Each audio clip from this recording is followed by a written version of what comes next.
melatonin, CBD, and other supplements which are out there in the market.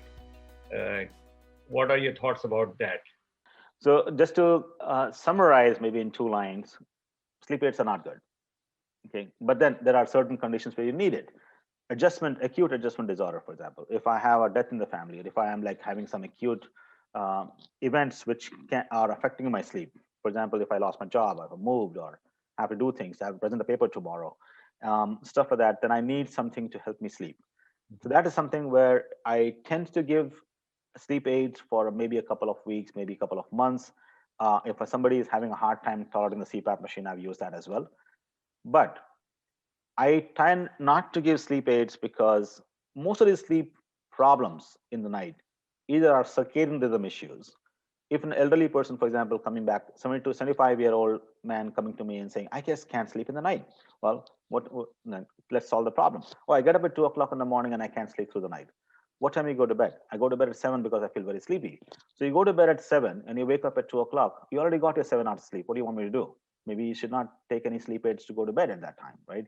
So that sleep aid is not good for this gentleman.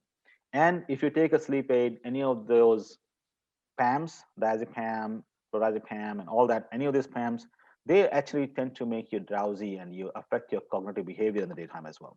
And that's why it's contraindicated. So any of these sleep aids, and let's say if you have sleep apnea, which is not diagnosed, and when you have that closure, and I told you that you wake up for a few seconds to open this up, and then you go back to sleep, and then you close again. And that's a game you play all night long.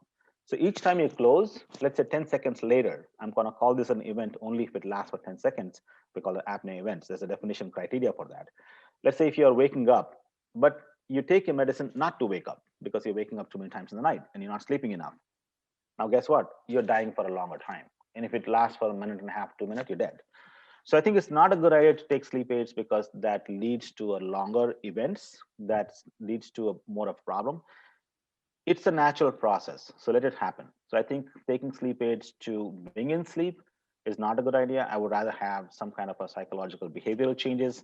Sachin can help with that, or any of those, um, fixing your sleep cycles, fixing your sleep hygiene issues, fixing your circadian rhythm. I think those are more important identification wise and implementation, find a solution for those than taking a sleep aid.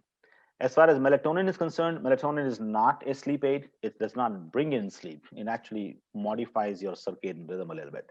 So I use melatonin to help people come back to the synchronization. Let's say somebody goes to bed at 4 o'clock in the morning. I want to bring him back to 11 o'clock in the night. So I use melatonin in certain time zones. So if we say you need to take a melatonin 3 hours before the time I want him to sleep, to get his cycle into back into place. So that's what my take would be on sleep aids.